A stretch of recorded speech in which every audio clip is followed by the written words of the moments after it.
கண்டுபிடிச்சிட்டாங்க. அந்த பொண்ணு பேர் சுஷ்மா. ஃபேஸ்புக்கில் இருந்துட்டு இருந்திருக்கு. சைலண்ட்டாக எதுவும் பேசாமல் துணி மடிக்கிறது,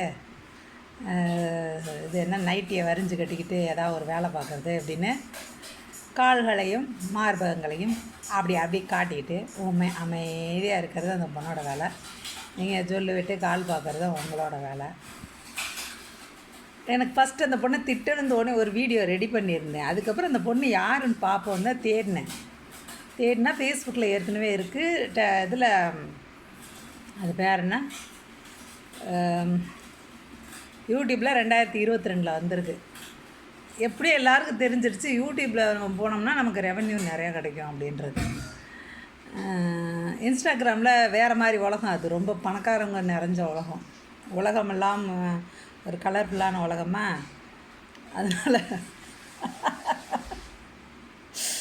அதனால் அந்த பொண்ணு இதில் எப்படியோ வந்திருக்கு.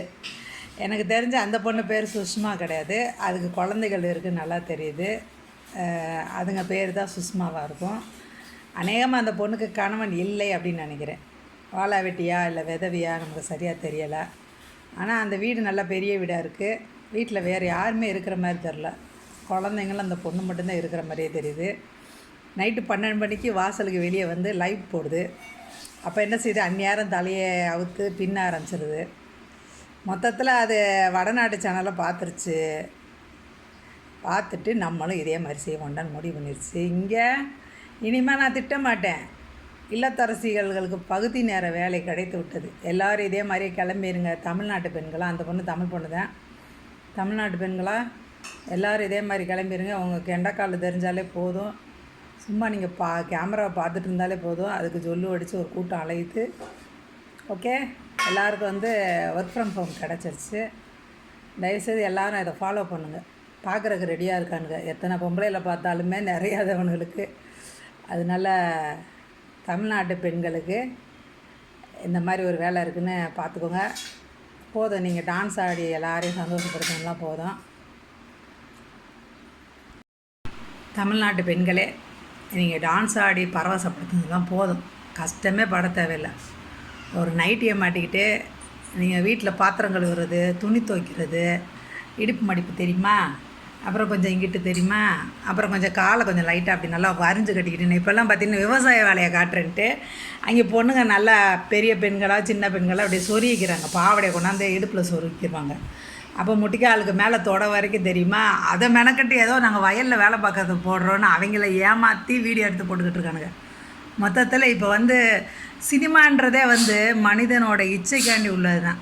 அந்த நடிகைகள் ஏன் வந்து கொஞ்சம் கவர்ச்சியாக வந்து நடிக்கிறாங்கன்னா, நமக்கு பெண்ணோட உடம்பு எப்படி இருக்குன்னே தெரியாது. முன்னாடி எல்லாம் மூடி மறைச்ச பெண்கள் இருப்பாங்க. நம்ம கல்யாணம் ஆனால் தான் நம்ம மனைவியை தான் நம்ம பார்க்க முடியும். அப்படி ஒரு சூழல் இருந்துச்சு. அந்த நம்மளோட அந்த ஆசைகளை நிவர்த்தி பண்ணிக்கிறதுக்கு தான் சினிமாவில் பெண்கள் வந்து கவர்ச்சி காட்ட ஆரம்பித்தாங்க. இன்றைக்கும் கவர்ச்சி காட்டிக்கிட்டு இருக்காங்க. எவ்வளோ முடியுமோ அவ்வளோ பண்ணிகிட்டு இருக்காங்க. ஹிந்திலலாம் டாப்லெஸ் ஆகிடுச்சு எந்த காலத்தில், இப்போ இல்லை. அது 20 வருஷத்துக்கு முன்னாடியே மார்பகத்துக்கு மதிப்பே கிடையாது ஹிந்தியில். சும்மா அந்த நிப்பிள் மட்டும் தெரியாமல் ட்ரெஸ் பண்ணிக்கிறாங்களே தவிர அவங்க அதை மதிக்கிறதே கிடையாது. தமிழ்நாட்டில் கொஞ்சம் ஒட்டிகிட்ருக்கு. அதுவும் இந்த நிறைய நான் பார்ப்பேன், சாமானிய பெண்களே ஏனோ தானே இருக்கிற மாதிரியே நடிப்பாங்க. நம்மளால் அப்படிலாம் இருக்க முடியாது. கை ஓயாமல் மாறாப்புக்கு போயிட்டே இருக்கும். அதெல்லாம் அங்கிட்டு இங்கிட்டு தெரியுதுன்னா அது வேணுட்டுனே பார்த்துட்டு போங்கடா அப்படின்ற மாதிரி ஒரு அலட்சியம்தான். இப்போ வந்து பெண்கள் இப்போ எவன்லாம் பார்த்துக்கிட்டு இருக்கான் பாருங்கள், எவனோட பொண்டாட்டியோ தானே, யார் பெத்தாப்பா மகளோ தானே ஆன்னு பார்க்குறாங்க. பார்த்தீங்களா, அவங்களுக்கெல்லாம் செருப்படி தான். இனிமேல் வந்து பெண்களே உங்களுக்கு பகுதி நேர வேலை, உங்களோட முட்டிக்கால் வரைக்கும் காட்டினா போதும். அப்புறமாட்டி இடுப்பை கொஞ்சம் காட்டணும். எல்லாமே நீங்கள் வந்து டான்ஸ் ஆட வேணாம், நீங்கள் எதுவும் டயலாக் பேச வேணாம். சும்மா அப்படி கேமராவை ஒரு ஓரமாக அந்த ஃபோனை வச்சுருங்க. துணி மடிக்கிற மாதிரி ஆக்ஷனை கொடுங்க, பாத்திரம் கழுவுற மாதிரி ஆக்ஷனை கொடுங்க, தலை சீவுற மாதிரி ஆக்ஷனை கொடுங்க, ஏதாவது ஒரு ஆக்ஷனை கொடுங்க. உங்களோட உடம்பு அங்கங்கே லைட்டாக தெரியும். அதை பார்த்துட்டு சூப்பர் ஐ லவ் யூ அப்படின்னு போடுவாங்க. கமெண்ட்டே ஓப்பன் பண்ணி வச்சுருங்க. என்ன மாதிரி எதுனா வாயாடினா தான் கெட்ட வார்த்தையில் திட்டுவாங்க. ஒன்றுமே பேசலான்னு வச்சுங்க, ஒன்றுமே திட்ட மாட்டாங்க.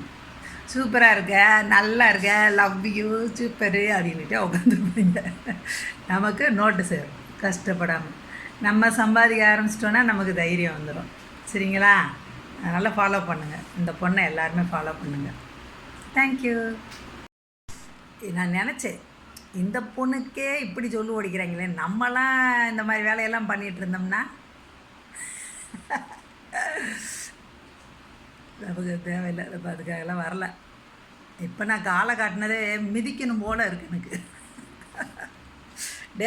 இதுக்கு எதுக்குடா அலையிறீங்க, அசிங்கம் பிடிச்சிங்களா வெள்ளையும் ஜல்லையுமா அப்படின்ட்டு. நம்ம இதெல்லாம் பார்த்துட்டு யோக்கிய மாதிரி பேசுகிறோம் பாருங்கள். அடுத்தவனை கேட்டால் நீங்கள் என்ன மனசுக்குள்ளே நினைக்கிறீங்கன்னா, நாங்கள் லட்சம் பொண்ணு உடம்ப கூட பார்ப்போம், ஆனால் தொட்டோமா தொடுறது உங்களுக்கு கிடச்சது நினப்பு. சும்மா யாரையும் தொட்டுற முடியுமா? செலவழிக்கணும்ல, காசு செலவழிக்கணும்ல, சும்மா ஓசியில் கிடச்சிருமா எல்லாம். நீங்கள் பார்த்தாலும் ஒன்று தான், எல்லாமே ஒன்று தான். சரிங்களா? ஞாபகம் வச்சுக்கோங்க. நாங்கள் யோக்கியான்லாம் யாரும் சொல்லாதீங்க.